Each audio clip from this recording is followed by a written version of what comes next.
Hello students, good morning. Now today we are going to start chapter 6, Effects of the British Rule in India. So open your textbook on page number 32. Aruna was reading the newspaper in the morning while her daughter Purva was sitting beside her and doing her homework. Aruna read loudly, Revolution in Libya. Hearing this, Purva asked, Why do people revolt? Aruna answered, When the need of people are not satisfied and people face economic crisis, they revolt. In our country also, during the British rule, the condition of the people was very bad and resulted in a revolt.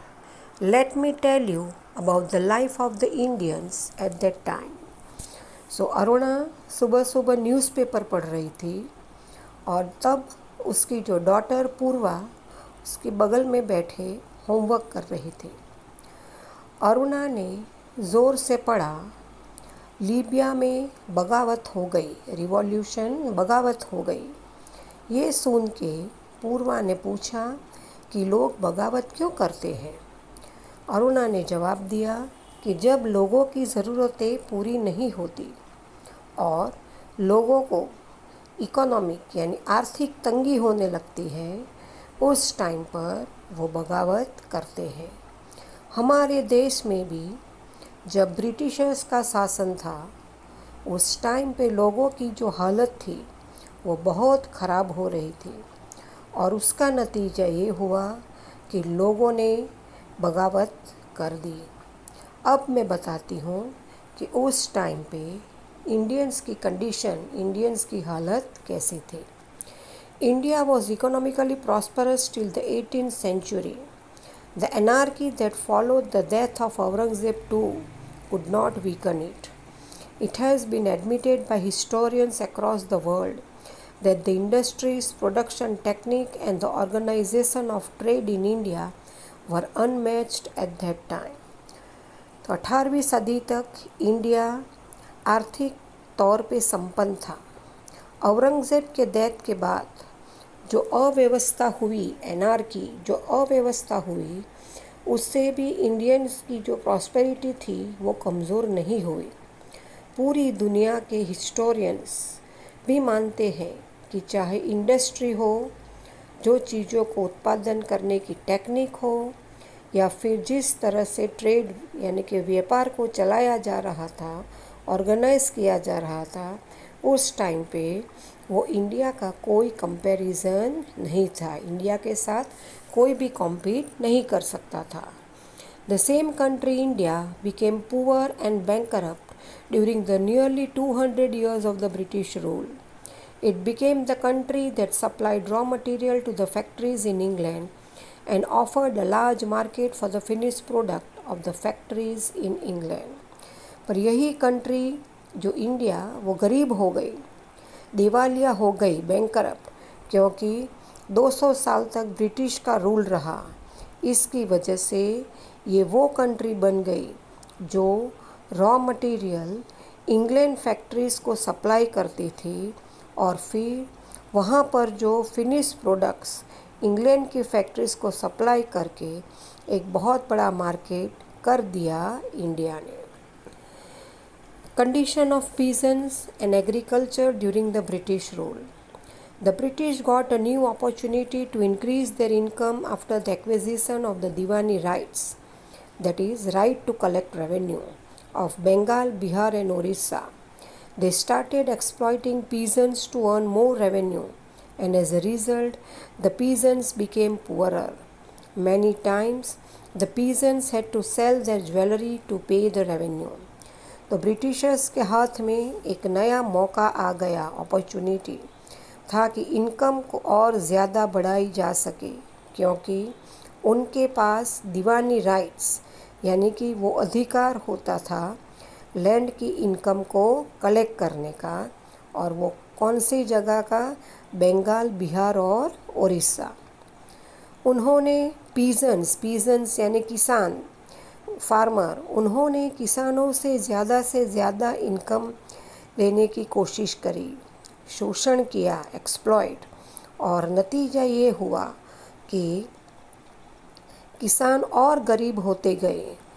कई बार किसानों की अपनी jewellery, गहने बेच के वो उन लोगों को इनकम देनी पड़ती थी। A large number of peasants had to borrow money from the money lenders and consequently fell into a debt trap. Farmers lost their land and agriculture suffered in many regions of India. Moreover, Bengal witnessed a terrible famine in the year 1770 CE, in which lakhs of people died of starvation. किसान जब कर्जा नहीं चुका पाता था तो वो उधार लेने लगा और वो और ज़्यादा कर्जे में डूब गया। किसानों के हाथ से उसकी ज़मीनें निकल गई। खेतीबाड़ी पे बहुत ज़्यादा असर पड़ा इंडिया के कई क्षेत्रों पे। इसके अलावा बंगाल में सूखा पड़ा, फैमिन, खाने को अनाज नहीं मिल रहा था इन 1770 सी में, और इसकी वजह से लाखों लोग भूख से मर गए। स्टारवेशन, भूख से मर गए। Governor general Lord Cornwallis enforced Permanent Settlement Act in order to collect revenue. As per this act, the company fixed the revenue on an annual basis. The zamindar, landlord, were given the permanent rights of land and revenue collection. This is how a class of landlord loyal to the company was created. This act also ensured the income of the company. Against this, the peasants who worked hard in the hot sun to cultivate the land and grow crops were exploited. तो governor general Lord Cornwallis ने permanent settlement act लागू कर दिया ताकि income को collect किया जा सके। इस एक्ट के हिसाब से कंपनी ने एक इनकम फिक्स कर दी एनुअल बेसिस पर, पूरे साल में। ज़मींदार जो थे उनको परमानेंट अधिकार दिया ज़मीन पर और रेवेन्यू को कलेक्ट करने में। इस तरीके से ज़मींदारों की वो क्लास तैयार हो गई जो ब्रिटिश कंपनी के लिए ज़्यादा लॉयल, वफादार थे। इस एक्ट की वजह से कंपनी की इनकम भी पक्की हो गई। वो किसान जो इतनी मेहनत कर रहे थे, धूप में ज़मीन पे खेती कर रहे थे, अनाज उगा रहे थे, उनका सबसे ज़्यादा शोषण हो रहा था। Now page number 33. Effects on social life. Warren Hastings, the person who was given the job of collecting revenue, was known as collector. He also performed the function of a judge. The British system of administration destroyed our ancient system of self-rule. In the ancient times, every village was like a small republic. Gram panchayats handled the administration of the entire village.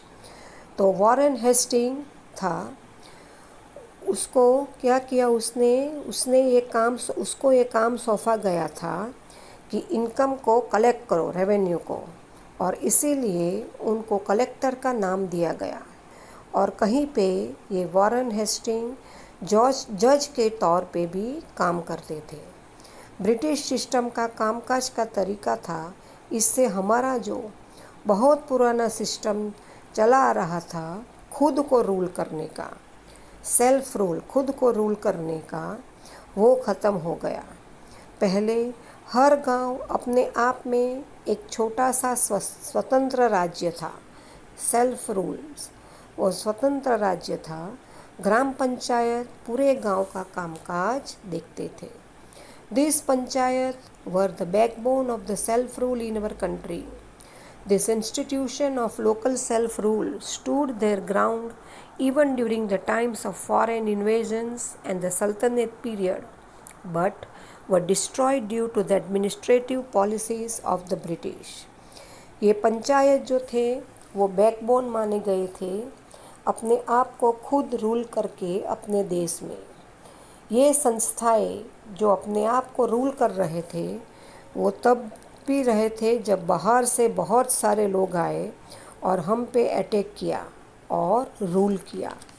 सल्तनत period था, तभी भी ये सब चल रहा था, लेकिन जब ब्रिटिश की एडमिनिस्ट्रेटिव पॉलिसीज़ आई उसमें ये सब बर्बाद हो गया। The policy of social reforms by the company made people feel insecure and suspicious. They felt that the government was trying to convert them to Christianity and destroy the Indian culture and religion forever. People believed that the Indian social system was deliberately undermined in the railways and military. An order was passed in Agra that every Indian had to salute the British. If it was not done, it was considered a crime and was liable for punishment. As a result, there was a widespread sentiment of anger and hatred for the British among the Indians. सामाजिक तौर पे बदलाव की नीतियाँ आई जो company के द्वारा बनाई जा रही थी, उससे लोगों को अपने आप में शंका और शक सा होने लगा और वो असुरक्षित महसूस करने लगे। उनको ये महसूस हो रहा था कि गवर्नमेंट उनको क्रिश्चियनिटी में कन्वर्ट करवाने की कोशिश कर रही है। साथ ही साथ अपनी खुद की भारतीय संस्कृति और धर्म को ख़त्म करना चाहते हैं। लोगों का ये मानना था कि ये हमारा इंडियन सोशल सिस्टम है, ये रेलवेज़ और मिलिट्री की वजह से बर्बाद हो रहा है। आगरा में एक ऑर्डर पास किया गया कि इंडियंस जो है वो ब्रिटिशर्स को सलाम करेगा और अगर उसने ऐसा नहीं किया तो उसे क्राइम, एक गुनाह समझा जाएगा और उसके लिए उसको सज़ा मिलेगी, पनिश किया जाएगा।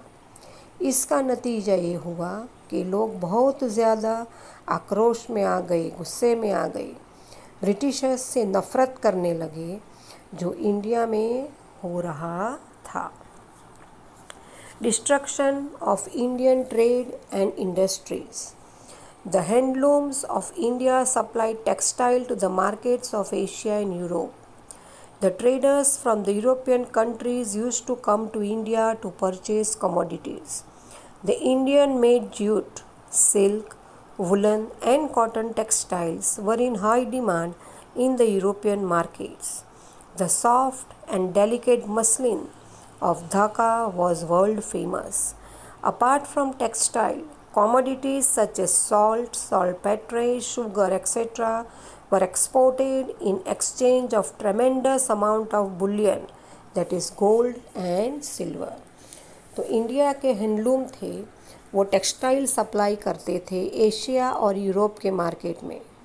यूरोपियन कंट्रीज़ के जो ट्रेडर्स, व्यापारी थे, वो इंडिया आते थे और यहाँ से सब चीज़ें खरीद के ले जाते थे।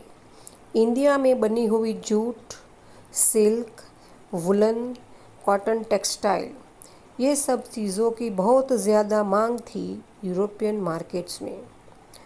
ढाका का जो मलमल का कपड़ा था वो पूरी दुनिया में मशहूर था। टेक्सटाइल और कुछ और चीज़ें जैसे सॉल्ट, शुगर, इन सब को एक्सपोर्ट किया जाता था और उसके बदले में सोना और चांदी मिलता था। बुलियन अरे सोना और चांदी। Now turn your page number 34. The whole scenario changed as the British rule was implemented. The flow of bullion, gold and silver got reversed. In the beginning of the Industrial Revolution, the British took 500 crore rupees as per today's standard only from Bengal during their rule. Just imagine the wealth of the British would have accumulated from the whole country. तो जैसे Britishers का rule आया, सब कुछ बदल गया। Gold और silver जो इंडिया में आता था वो रिवर्स हो गया। उस टाइम पे इंडस्ट्रियल रिवॉल्यूशन हुआ तो ये ब्रिटिशर्स ने 500 करोड़ रुपीस आज के टाइम में है वो सिर्फ बंगाल से ही लिए थे उनके रूल के दौरान। तो सोचो कि सिर्फ बंगाल से उन्हें 500 करोड़ रुपए लिए, तो पूरे देश में से वो लोग सब वेल्थ, सब पैसे ले गए, तो कितनी सारी वेल्थ, कितने सारे पैसे ब्रिटिशर्स इंडिया में से ले गए होंगे। So students, now rest of the chapter will continue in the next video.